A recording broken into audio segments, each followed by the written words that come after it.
एक खास शख्सियत के साथ मुलाकात।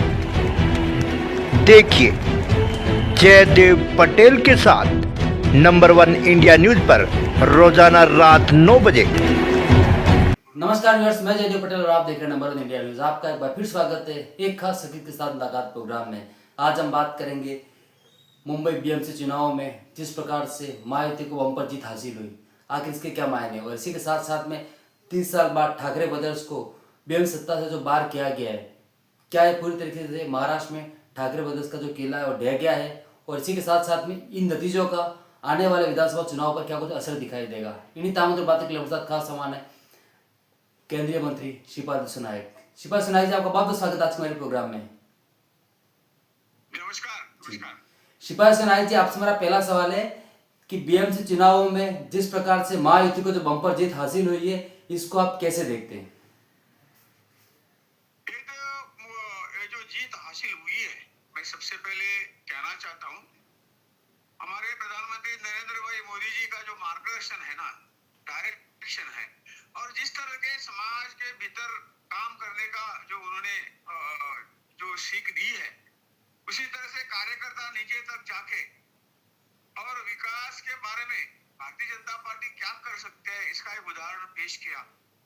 और देवेंद्र फडणवीस जो है महाराष्ट्र के चीफ मिनिस्टर, उनका जो नेतृत्व, वहां का एक परिपक्व नेतृत्व ने आज की ये जीत और कार्यकर्ता के समर्पण की ये जीत है, ऐसा मैं मानता हूँ। विकास करना है तो हर स्टेट अब तरह से उन्नत होनी चाहिए, उसका विकास होना चाहिए।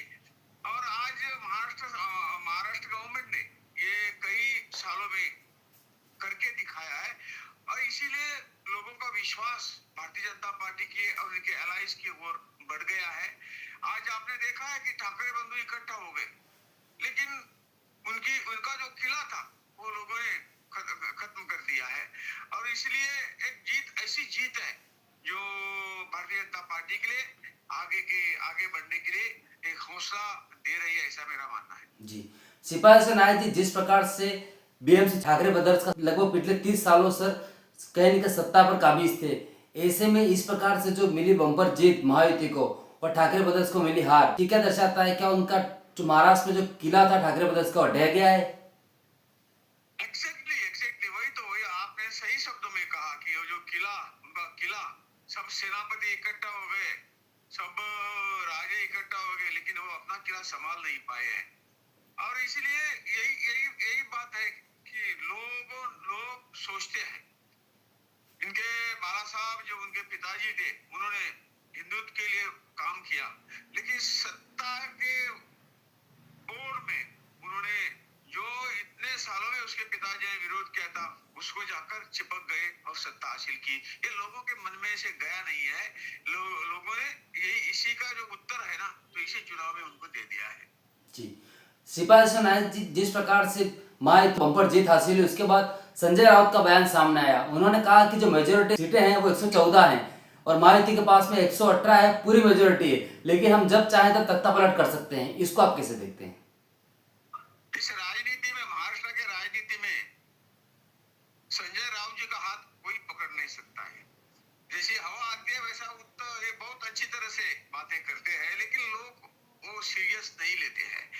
देखा, पिछले कई एपिसोड में आपने देखा हुआ है, आखिर सत्ता तो सत्ता है, एक वोट ज्यादा मिला वो सत्ताधारी बन सकता है, एक वोट कम मिला वो ओपोजिशन बन सकता है, लेकिन ये लोगों का कौल है ना, ये लोगों ने दे दिया है ना, ये वोट है। ये लोकतंत्र नहीं मानते क्या? तो इनको तो लोकतंत्र का कोई यही नहीं है। चलो, उनकी बातें जो उनके लिए है वो तो राज्य के लिए नहीं है।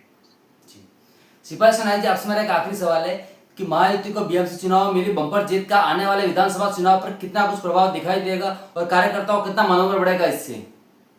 जरूर, ये तो सेमीफाइनल है, विधानसभा चुनाव की वो सेमीफाइनल है, लेकिन इसका असर हम जैसे हमारे स्टेट से गोवा है या कर्नाटका है या बाकी ये जो राज्य चुनाव होने वाले हैं, उसमें निश्चित तौर से ये इसका असर पॉजिटिव पड़ेगा, ऐसा मेरा मानना है। जी, श्रीपाद येसो नायक जी, आपने हमारे लिए समय निकाला, उसके लिए आपका बहुत बहुत धन्यवाद।